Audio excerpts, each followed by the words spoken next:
और पिछले साल स्टॉक्स पर वित्त मंत्री ने long term capital gains tax लगाया था, लेकिन उसका फायदा कुछ खास नहीं हुआ। उल्टा निवेशकों का सेंटिमेंट जरूर खराब हो गया। अब जी बिजनेस चाहता है कि इसे हटाया जाए ताकि शेयर बाजार में निवेशकों का भरोसा बढ़े। इसी को लेकर जी बिजनेस की मुहिम को जबरदस्त रिस्पांस मिला है और जी बिजनेस की इस लीडरशिप में बाकी मीडिया से भी इस मुहिम को लगातार सपोर्ट मिल रहा है। सोशल मीडिया पोल में 90% लोग चाहते हैं कि बजट में से एलटीसीजी को हटा देना चाहिए, तो लगातार हमारे इस मुहिम को समर्थन मिल रहा है। तो ये तो हो गई तमाम इंडस्ट्रीज की मांगे।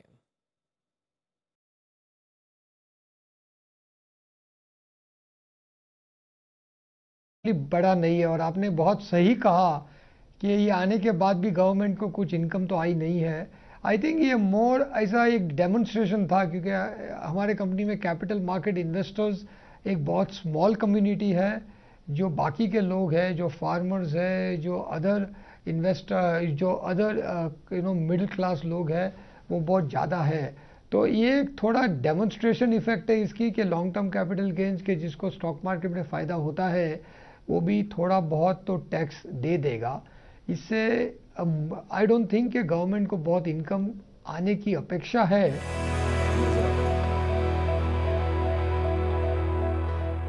एलटीसीजी तो जाना ही चाहिए, सरकार को ऐसा कोई बड़ा फायदा नहीं हो रहा है और बाकी मार्केट और माहौल और सेंटिमेंट खराब हो रहा है, तो ये तो जरूर जाना चाहिए।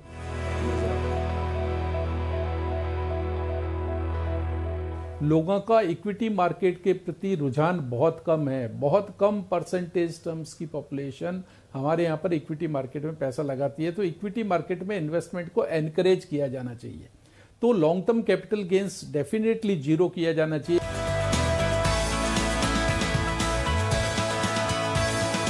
4 से 5% भारतीय आज इन्वेस्ट कर रहे हैं स्टॉक मार्केट में।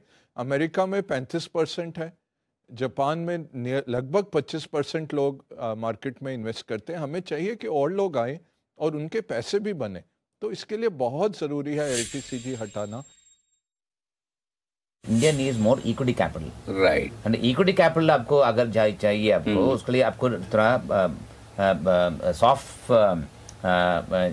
इंटरेस्ट भी देना निकालना पड़ेगा, which is nothing but removing the long term capital tax.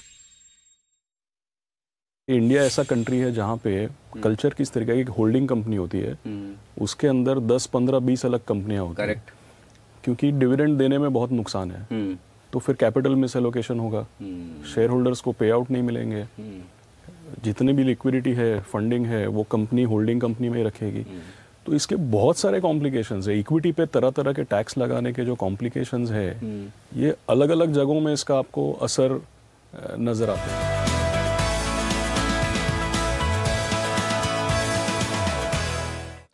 तो आपने देखा किस तरह से इंडस्ट्रीज के लोग मानते हैं कि एलटीसीजी हटना चाहिए और जी बिजनेस की भी यही मुहिम है। लेकिन इस बजट से आम आदमी की आखिर क्या उम्मीदें? हमने स्टूडेंट्स, हाउसवाइफ्स और सीनियर सिटीजन से बात की। आइए सुनते हैं कि आखिर उनकी क्या डिमांड है।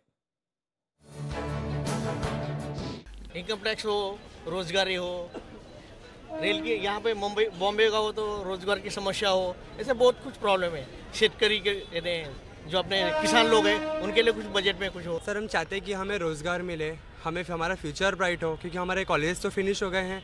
अगर हमें रोज़गार मिला, हमें एम्प्लॉयमेंट मिला, तो हम इसी सरकार को वोट देना चाहेंगे। सर एक प्लेटफॉर्म पे लेडीज़ डबे के यहाँ लेडीज़ कांस्टेबल नहीं तो आरपीएफ का कोई तो भी रहना चाहिए। हम जब मोबाइल जो नंबर दिए हुए हैं उस पर कॉन्टैक्ट करते हैं तो तुरंत रिस्पॉन्स नहीं मिलती है, वे एक कारण है। वो सरकार ने थोड़ा ध्यान देना चाहिए इसके ऊपर। बजट में सबसे पहले तो लोकल ट्रेन का हल निकाला जाए। पब्लिक अपनी जानों पे खेल के आती है, घरों पे टाइम पे नहीं पहुंच पाती है, काफ़ी एक्सीडेंट होते हैं।